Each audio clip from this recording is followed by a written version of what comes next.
Vrata doživljajskega igrišča v ulici Ob gozdu v Mariboru so pred dnevi ostala zaprta, čeprav je bilo zelo dobro obiskano. Žal smo bili primorani vrata zapreti, ker potrebujemo čas za iskanje rešitev. Namreč kandidirali smo za javna sredstva na razpisu Ministrstva za socialo in nismo bili uspešni. Nas je to precej, presenetilo. Posledično nimamo sredstev za delovanje igrišča, za delovanje programa. In smo si vzeli ta teden časa za sebe, da najdemo rešitve skupaj z uporabniki, skupaj z starši in mladimi, ki prostor uporabljajo.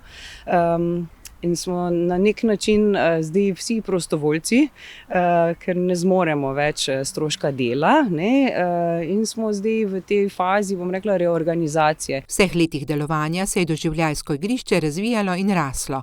Zdaj imajo za najmlajše peskovnik, kotiček za starše, za male ustvarjalce je ustvarjalni kotiček, prostor za posedanje ob ognju, vrt z rožami, lesarska delavnica, velik avtobus, po katerem slikajo grafite, v notranjosti pa je knjižnica, na drugi strani pa gradbišče, kjer si malo večji otroci zgradijo hiše.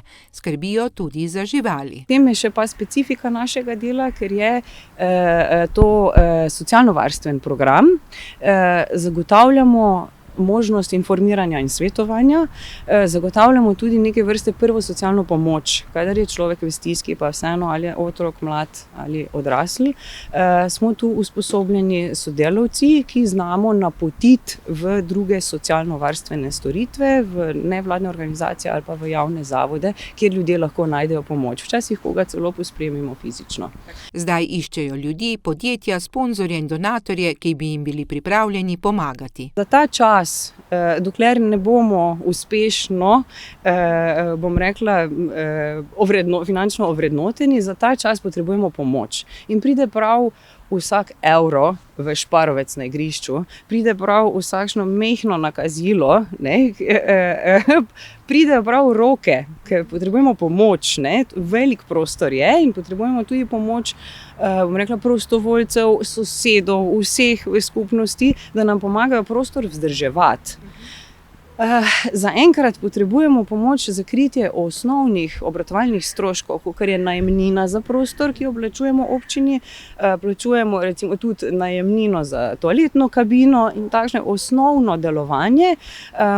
Zato bi potrebovali in kdor zmore, prosimo, če nam lahko pomaga, vsak evro šteje, vsake roke štejejo pa tudi zelo besede pohvale. Med prostovoljci, ki sicer pomagajo, je tudi Sebastian Halič, ki je bil v vmesnem času tu tudi zaposlen. Delaš za starši, na nek način se pogovarjaš, so tu debate, z otroki pa je tako, oni v bistvu so po naravi radovedni, tako da je kar non-stop so vprašanja, pa jim moraš paziti, da se kdo ne opeče oziroma da varno ravnajo z ognjem, varno uporabljajo orodja.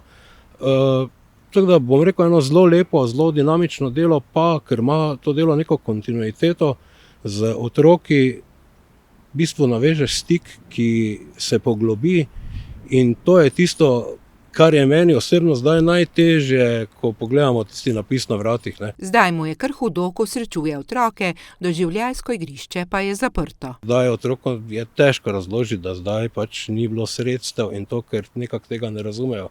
Zato bi v bistvu tako apeliral na starše, ki to otroško igrišče, jaz upam, da ga bodo še obiskovali, da nam rata, da nam stopijo ob stran z podporo kakršnokoli. Med starši, ki z otroki obiskujejo doživljajsko igrišče, je tudi Dragana Gligorič, ki pravi, da so na tem ograjenem igrišču radi zaradi varnosti. Meni kot staršu predstavlja v bistvu tole igrišče zelo ogromno stvar, saj moj otrok iz dneva v dan ugotavlja, kaj želi delati, kaj bi rad bil in se svobodno igra. Svobodno tukaj živi, svobodno deluje. Ni to igrišče, ki bi, ne vem, tako kot je recimo tole, tam je plezalo, tam bomo plezali. Tu si lahko v bistvu vsaki dan izbira, kaj bo želela delati, kaj bo delala, kaj bo ustvarjala. Tako da je več zadev, ki jih lahko eno otrok se ukvarja z njimi. Ste pa verjetno hodili redno tukaj, ali kako? Ja. Več let redno, ja. Zelo veliko let. Tako da smo res obiskovalci redni, vsaj 3-krat na teden, tako da je res otrok tu že doma. In prav zato, da bi lahko prebrodili vmesni čas in ponovno zagnali svoje aktivnosti na igrišču, prosijo za pomoč. Pa naj bo to denarna, fizična z delom na igrišču ali pa vsaj z besedami pohvale in zahvale.